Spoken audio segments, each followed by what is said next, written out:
take any easy questions that you have. Yes, sir, please. Who was the father of the Navy? Ah, You read Yeah, like yeah. 5 or 6 different names. well, if you walk down Tremont Street in Boston, by the Common, or halfway down to Boylston Street, there's a little monument.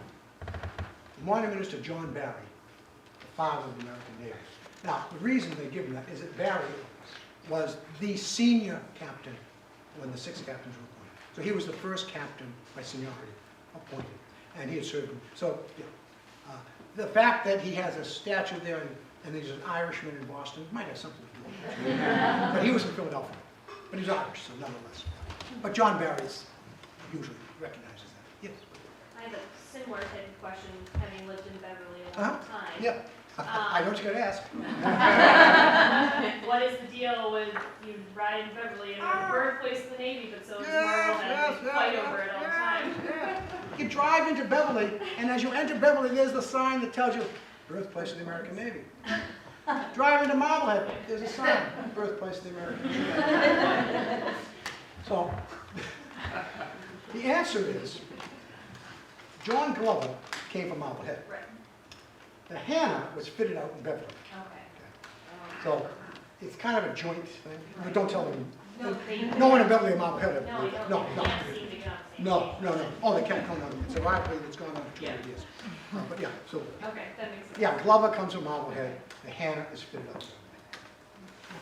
Question about the map that you showed that had the Penobscot Bay, Yeah. Masborough, and then Castine. Mhm. So after that devastating defeat of however many ships it was, American ships that were there, did the British then succeed in using Castine then to go and sort of attack, you know? Good question. After the defeat of Penobscot Bay, did the British, in fact, use Castine as a base from which to launch attacks along the New England? And the answer is no. No, they didn't, no. They stayed in Castine. In fact, up until the Treaty of Paris, 1783, that northern part of Maine was more or less under British control. They'll reinvade in the War of 1812. But no, they don't use it. You know, it has to do sort of with the dynamics of the Revolution. When you think about it in terms of the years. 1779, 1780, the war is kind of dying down. I mean, it's gone on for a while. It's gone on for 4 or 5 years now. And so there really isn't a great desire on the part of the British to launch that kind of attack. Furthermore, they've written the North off. They're focusing on the South. That's why Cornwallis is down there. So the idea of devoting resources to attacking New England seems pointless, because they can never recapture New England. Had they been able to draw the lines in 1780, they would have just sliced New England off and let it go on its own. It would be the United States of New England, I guess. But no, they were focusing on the South. So they saw New England as a lost cause. They stayed in Castine just to be troublesome, I suppose, but they never launched a major attack. Yes, please. As you travel into New York, they say that Whitehall Yes. is the birthplace of the American Navy, and that Benedict Arnold is back. You know, you caught me on that one. Not enough to, it's a very good question, by the way. 17th, you asked for it, okay? Okay. 1775, the Americans take Fort Ticonderoga, and take the guns, bring back Henry Knox, you can know that too. The Americans continue to hold Fort Ticonderoga. Keep in mind where Ticonderoga is. It's right at the southern tip of Lake Champlain. There is the invasion route north-south, runs Lake Champlain, down past Ticonderoga, then down Lake George, down to the Hudson River. It is the route that was used by the French and Indians in the American Revolution, the War of 1812. It is the invasion route north-south. So whoever holds Ticonderoga and controls Lake Champlain holds that route. Americans hold Fort Ticonderoga. The British realized that this is the invasion. General Carleton, the British commander in Canada, decides that he will launch an invasion south from down the Richelieu River, Lake Champlain, striking down at the Americans. This is to take place in late 75, early 76. The Americans need to hold Lake Champlain. And so Washington dispatches one of his best officers, Colonel Benedict Arnold, to fortify and defend the lake. I say one of his best officers because Arnold had led an expedition against Quebec earlier. The expedition had failed, but it was a remarkable journey. So Benedict Arnold is a highly regarded officer. So Benedict Arnold now is given command. He goes up to Ticonderoga and Whitehall. Whitehall is a small town.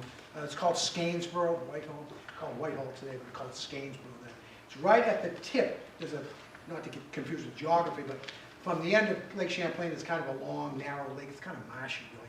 At the very end of it is this town called Whitehall, or Scainsborough. So he goes there to build a fleet.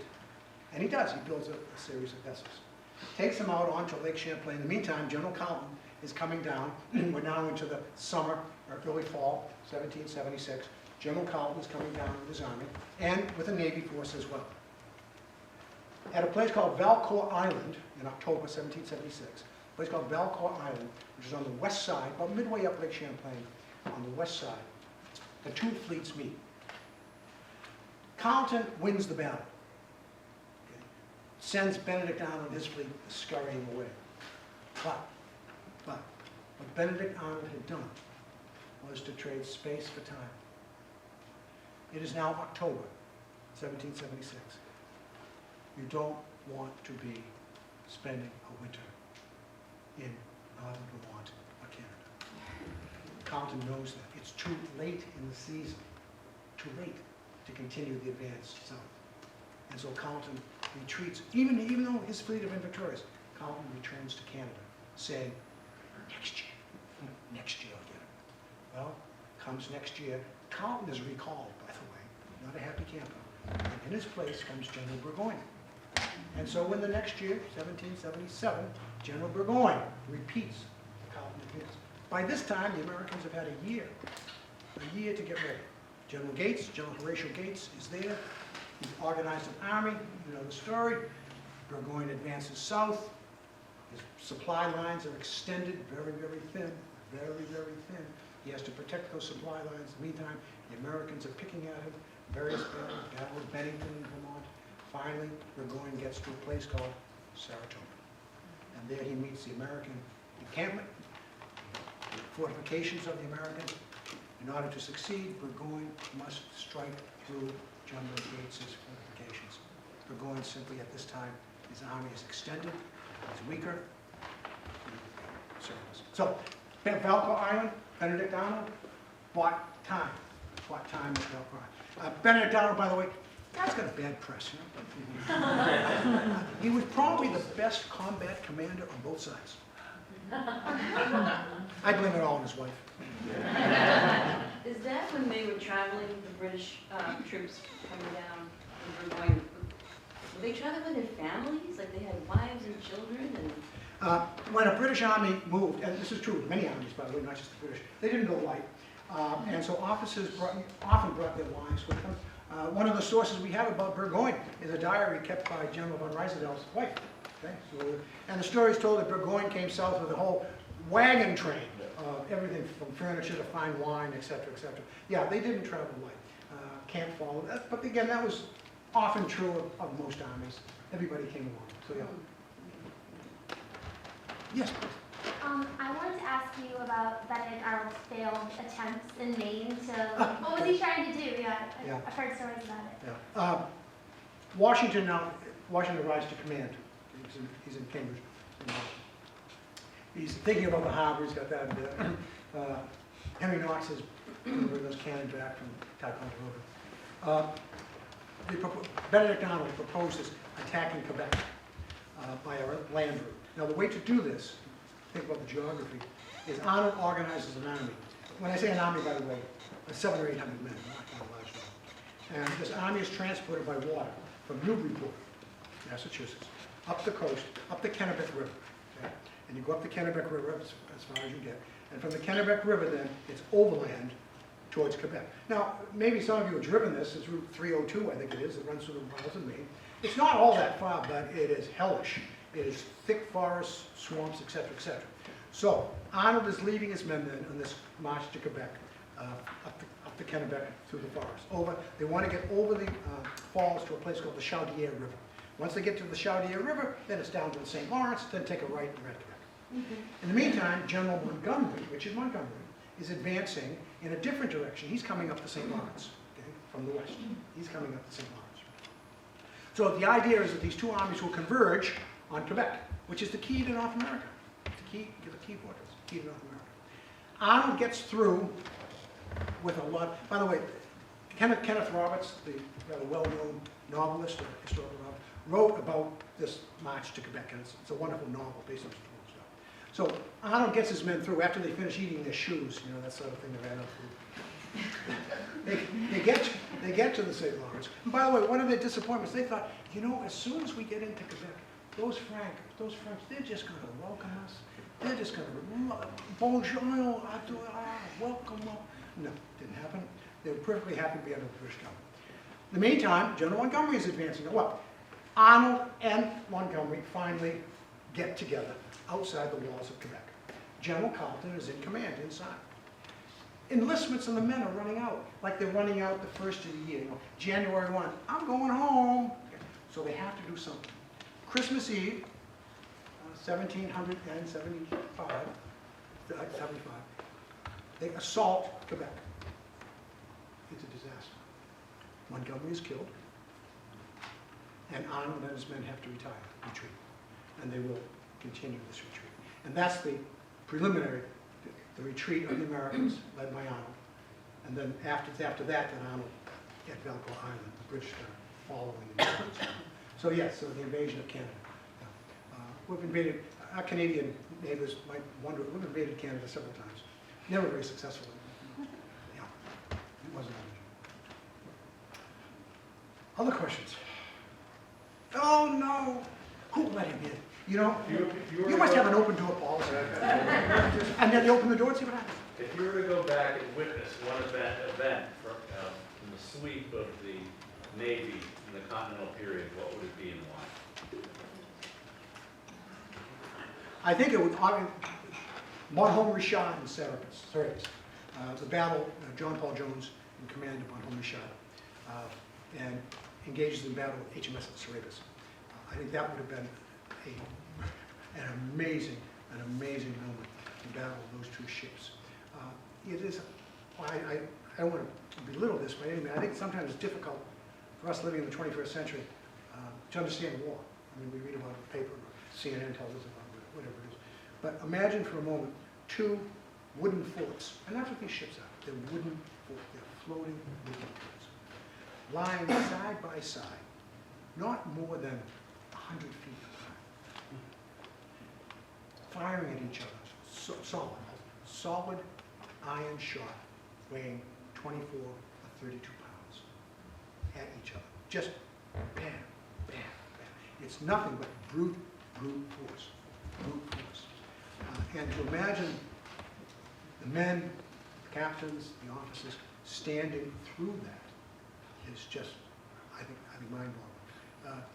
War today is remote, isn't it? We, not to put too fine a point on it, but we kill people we never see. Right?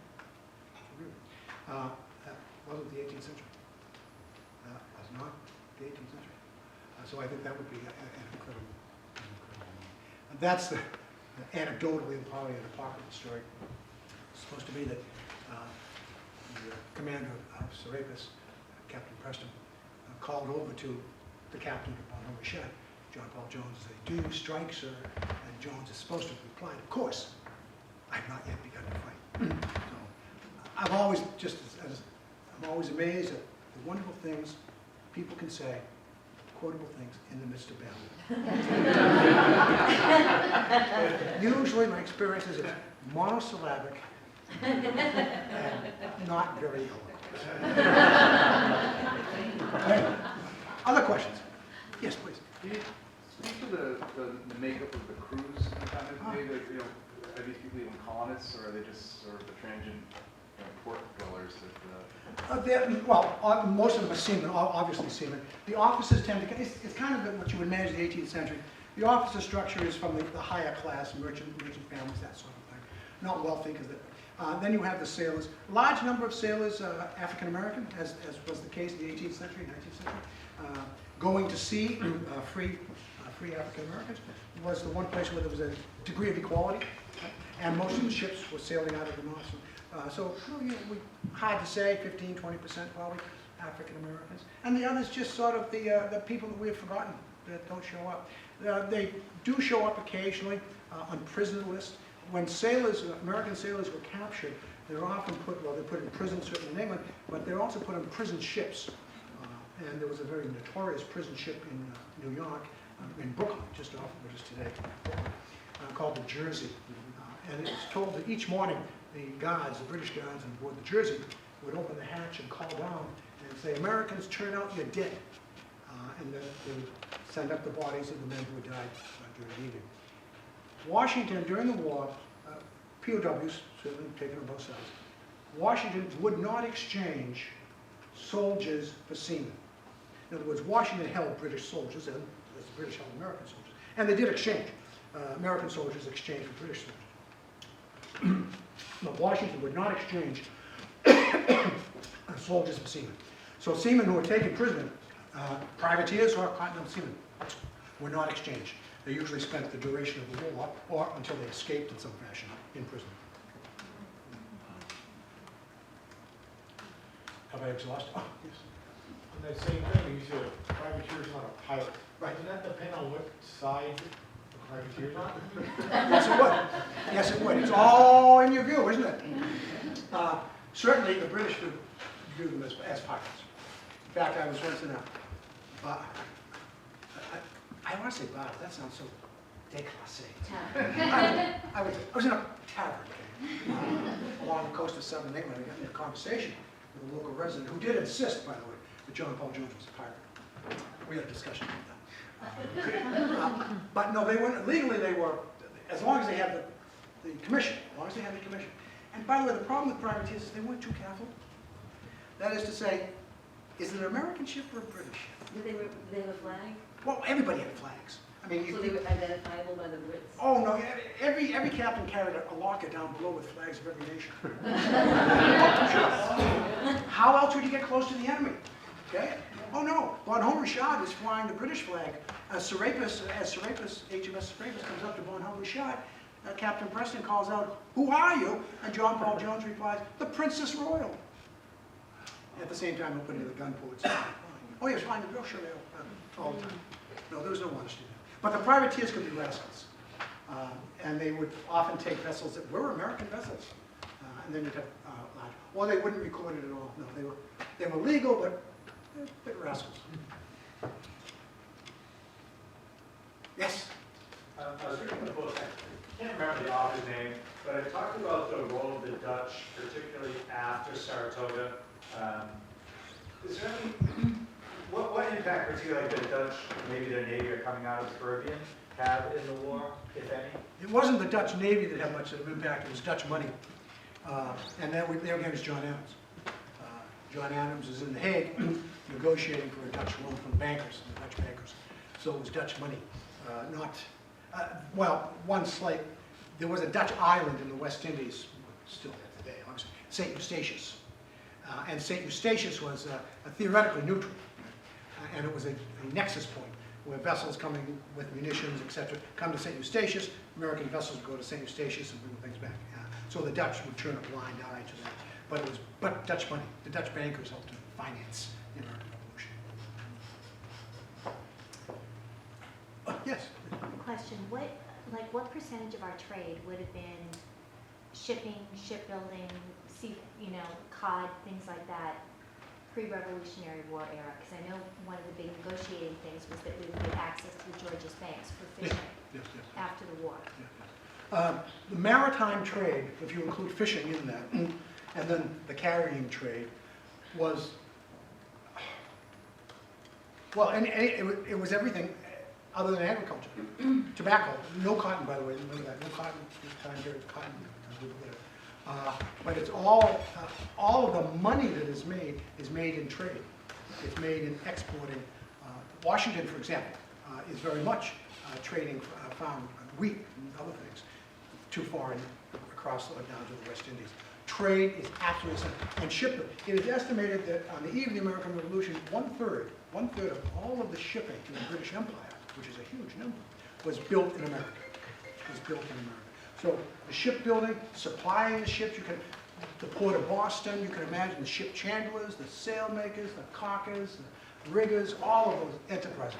It would be, I think, impossible if you walk down the streets of Boston in 1770, shall we say, before the Troubles began. It would be impossible to meet someone who was not either directly involved in maritime trade or had an uncle, a brother, a cousin, a sister, whatever it was. So it was absolutely at the core of everything they did, at the core. I had a question about how quickly these ships could be built. I was sort of astonished when you said that in Whitehall that Benedict Arnold was, just since people will build boats or something like that. How quickly can they build? The question was, how quickly can they be built? The answer is very quickly, but here's the key. Seasoned versus unseasoned timber. You can build, as Benedict Arnold did, you can build vessels quickly, just chop the trees down and build a boat, but it's unseasoned timber, it'll rot. But you don't care, here we want, this is temporary. If you want vessels that will last, then you need seasoned timber, and that requires a whole level of operation to build a vessel of seasoned timber. Sometimes it's even more difficult. USS Constitution and her sisters, their hulls, their framework was built of live oak, which all comes from the south. Live oak is a very, very, very dense wood. It's not completely rot resistant, but as close as you can get. That wood was difficult to get, and then it was very difficult to hew because it's like steel. Okay? But you could build a vessel quickly if you didn't care about just cut that green timber down, bolt it up, and you're off. But if you want a vessel of a larger size and one that will last, then you have to have seasoned timber, and it takes much more care. Can you talk a little bit about how Hamilton apparently started the Coast Guard? Well, obviously, when the new nation comes into being, the principal source of revenue is tariffs. That's the principal source of revenue. So in order to collect tariffs, you need a customs service, which Hamilton had collectors of customs, and all the ports, etc.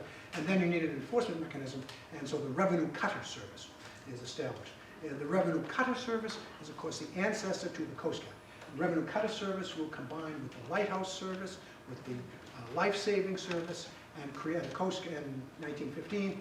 Then on the eve of World War II, it comes into being as the United States Coast Guard. The first captain, by the way, in the United States Coast Guard, and the first Coast Guard revenue cutter was the revenue cutter Massachusetts, built in Newburyport and commanded by John Foster Williams, who was a continental privateer. But the revenue cutter service established by him to see to it that the customs dues are collected. Okay, thank you. Yes, sir. Despite the incident with Penobscot Bay, Revere's general reputation seems to have not suffered very much. Do you think that it maybe had suffered more at the time period, or that people were more sort of focused or made a bigger deal about it then, and then maybe over time it's changed? The question about Revere's reputation. Revere's reputation as a silversmith, and listen, my children, and you shall hear, is so overwhelming that I suspect, if you ask any of your students, okay, well, what else did Paul Revere do in the American Revolution? I don't blame the students, by the way, probably anybody, they would have a clue. So his experience there at Penobscot was quickly forgotten. In the aftermath of Penobscot, they were pointing fingers at everybody. It was a mess, and he got caught up in that mess, and was acquitted. Yes?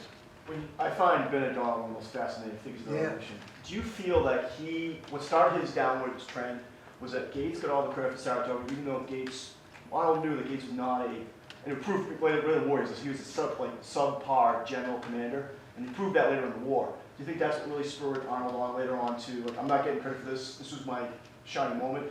Arnold is an angry man, there's no question about that. And you refer to Gates and Saratoga. At Saratoga, Benedict Arnold really distinguished himself. And he also got seriously wounded. Has anyone here been to the Saratoga battlefield? Do you remember what the monument is to Benedict Arnold?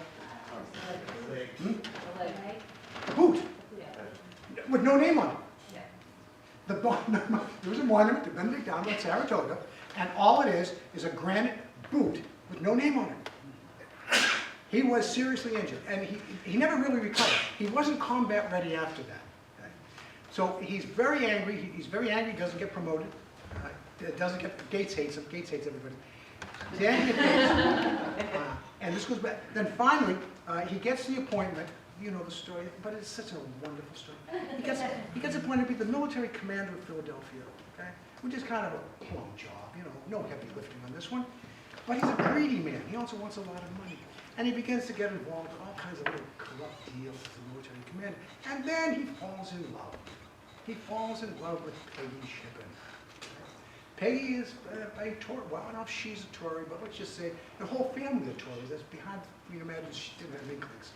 And Peggy has expensive tastes. Benedict has to, he needs ever more money, ever more money. Who was Peggy Shippen's previous boyfriend? This handsome British major named John Andre. And so, follow the plot now. Arnold asks Washington, can I have West Point? Can I go to West Point, please? And Washington says, yeah, take command of West Point. He takes command of West Point, and that enters into a negotiation, secret negotiation, with whom? John Andre, who by this time is the aide to General Clinton, British General Clinton in Iraq. Andre is the middle person between General Clinton and Benedict Arnold. You know the story. He sells out West Point, about 20,000 pounds, narrowly escapes. I mean, he's going out the back door as Washington is coming in front of him. Leaves Peggy behind. She's in the room upstairs. One of Washington's officers go up to see her, and she's in agony. She's screaming, "Oh, how can this happen?" And it is Sarah Bernhardt par excellence. Oh, she was a great actress. She knows what's going on. But Washington is he's kind of a softie. Maybe she didn't know she didn't. So they let her go. She reunites with Benedict, by the way. I won't continue the story. Kind of an interesting story as they go off. They don't really go off into the sunset. They stick around. Ends up in New Brunswick, London, etc., etc. But yeah, but yes, he's an angry man who feels he has been very much misserved by the Army, by the Congress in particular.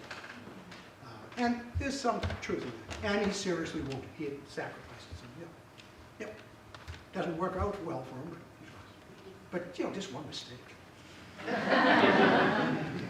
mentioned the rattlesnake, Yeah. and I teach in Plymouth. Students would be thrilled to know something interesting and historical that's not Pilgrim related. They're kind of up to you. So if you've got any more that you can share. Well, you can check rattlesnake. Google it. I'm trying to think what other sources I've been using. Can't remember who it came from. But I'm sure, maybe, I'm going to say the Pilgrim Society. That might not be the best way. They go beyond Pilgrim. After all, it is the 400th. Isn't it the 400th anniversary? I mean, yeah. But yeah, we'll do the thing. Yeah, rattlesnake. Well, you've all been very kind. Thank you very much. Thank you.